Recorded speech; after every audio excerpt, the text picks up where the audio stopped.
Tonight, Otago medical scientists help expectant parents foresee the future.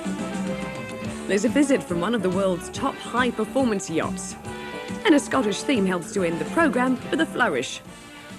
Good evening.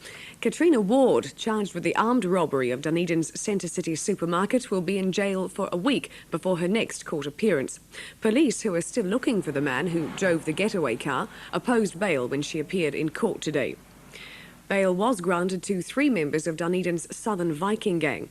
They'll stand trial for assault after an incident last night at their Green Island headquarters in which a policeman suffered dog bites to his legs.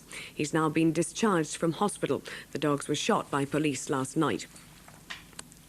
Parents concerned that they'll pass on certain hereditary diseases to their children can now have that chance diagnosed before a baby is born, thanks to a new test at Dunedin Hospital. DNA diagnosis has been perfected in the last year. It's available for pregnant women at risk from diseases like cystic fibrosis, muscular dystrophy or haemophilia. Sally Pearce reports on what that choice means. The DNA process is carried out by hospital doctors here at the University Biochemistry Lab. It looks complicated, and according to those in the profession, this is about as advanced as you get. Dunedin was lucky to have a skilled geneticist in residence, which helped in getting the process set up.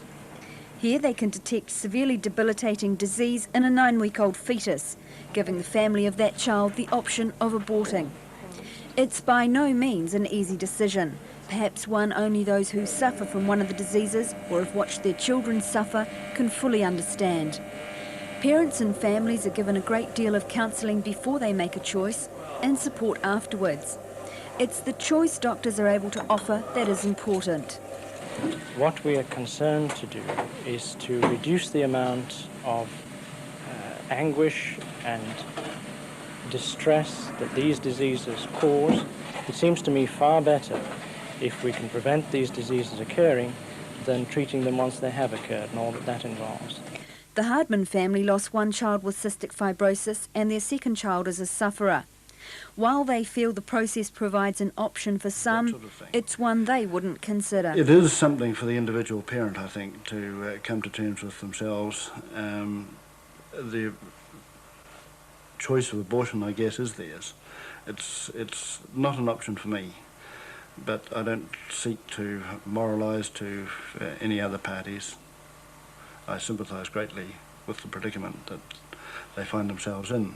Ultimately, I don't think that I've got the right to say for her whether she lives. Well, I suppose I've got the right to say that she can live by bringing her into the world, but I don't think I have the right to terminate her life, and I don't think she would have thanked me if given the choice. Life hasn't been easy, but has it? Oh well, it's not too bad. I mean, lately it hasn't been too difficult. It's not hard. It can get a bit depressing at times because you get teased a lot at school about coughing through classes and things. Another family we spoke to didn't want to appear on camera, but said the DNA diagnosis process was important. They said they would consider having more children if they can be told whether that child will suffer to the same extent as their last child. Doctors say the technology is developing all the time. In the future, they hope to be able to detect more and more genetic diseases and disorders early in pregnancy. Cleaners are being warned by their union that using floor polishers may cause sterility and reproductive problems. A group of 7 women at a Southland factory have claimed vibration from the machines led to their hysterectomies. So the union is starting a nationwide study to discover if there is a link. Alana James reports. Many cleaners work for 6 hours a day with a polisher vibrating into the stomach area. 16,000 women around the country use commercial polishers. Over the past few months, there have been numerous reports to the Cleaners Union of members blaming the polishers for gynecological problems. Well, the link hasn't been established yet, so we don't want to create a fear that it actually hasn't been proven yet. However, we must advise our members not to tuck the polishing machines into the pelvis area or into their stomachs. There may also be a risk for childbearing women. Michelle has been working a polisher for 11 years and continued while pregnant. Yes, yeah, up to about 6 months, nearly 7 months pregnant, so I was all right for that. The Cleaners Union has started urgent research with the aid of the Health Department to establish the number of cleaners with reproductive problems. They say if a link with polishers is found, then they'll push for a code of safety practices. One of New Zealand's hopes for this year's Whitbread Round the World yacht race is visiting Dunedin. It's the world's largest Maxi yacht, Steinlager 2, skippered by Peter Blake. While in port, the yacht's open for public inspection, and among the first visitors was Bernard Buck. Built specifically for this year's Round the World yacht race, Steinlager 2 is being put through its paces on a month-long sail around the New Zealand coast. During its stay in Dunedin, it'll be open to the public tomorrow and Saturday. Designed by New Zealander Bruce Farr and classified as a ketch rig, Steinlager 2 was built in Auckland and launched last December. It's constructed of lightweight carbon fibre and cost around $4 million. Peter Blake says current trials show the boat's got enormous potential, but he points out there's more to round the world racing than having potential. It's about durability as well, not just the crew, but the boat and the sails and all the fittings, so it has to be strong, and it's got to get around that 33,000 mile track, which is pretty hard to do. With a length of 25.6 metres in its enormous rig, Steinlager 2 will be the biggest entrant in this year's Whitbread. It has the pedigree to win for sure, but what you must remember, there are 14 other yachts of a similar size, all racing with no handicap, just racing against each other, and 12 of those yachts are brand new, and they all think they've got the right boat to win as well. So what's the secret weapon that this boat has that you haven't told the rest of New Zealand about, that you're going to tell Dunedin about?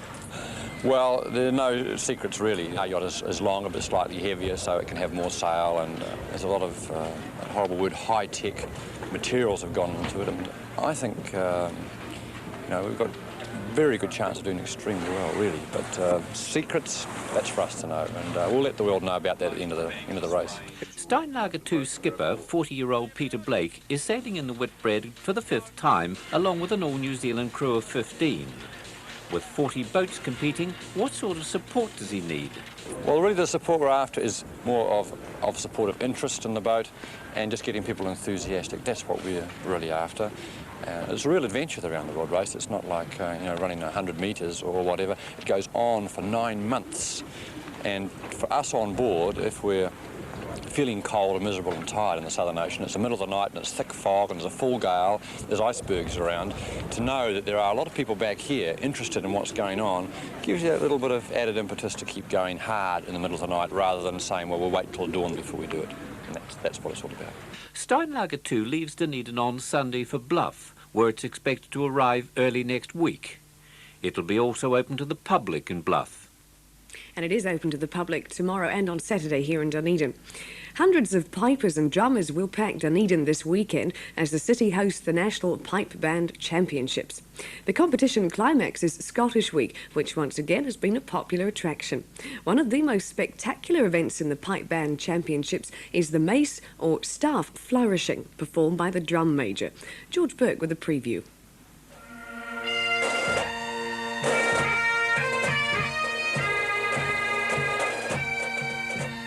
Ian Campbell's been getting in some practice for the championships. He lives in Oamaru, but he's the drum major of the Green Island Highland Pipe Band.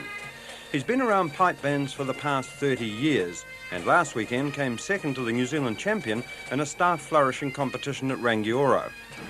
Well, Ian, that looks quite difficult to do, is it? Oh, yes, quite difficult, but after a bit of practice, it's great how it all falls into place. Do you think you could teach me? Oh, no trouble. Go on, let's have a go. If I could do it, anybody could. Okay, let's see. You just take it in your hand like that and just roll it round. Oh. Your hand like that. Look at that. Quite simple. So, I might try something a bit fancier now, Ian. That's the idea. You've mastered that bit all right. Yeah. Right. Here we go. Whew. Cool. It's gone out of sight. Have you ever thrown one that high, Ian? Oh, I doubt it. Hasn't come down yet. It might just about have snow on it when it does. Don't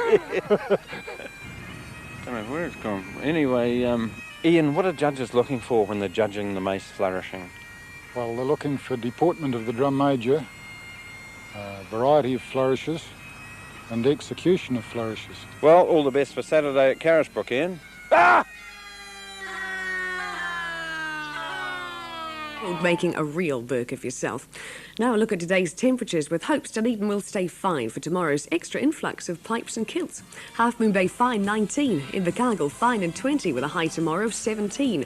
Gore fine 24, Vauclutha was sunny with 22, Dunedin fine 19 and 19 degrees the high for tomorrow. Palmerston sunny with 20, Oamaru 19 degrees. Ranfurly was fine with 26 degrees, Lumsden 24, Queenstown fine 22, Wanaka sunny 25, the high of 29 degrees in Alexandra and fine, and Taonau sunny 24. We'll be back tomorrow night. Good night.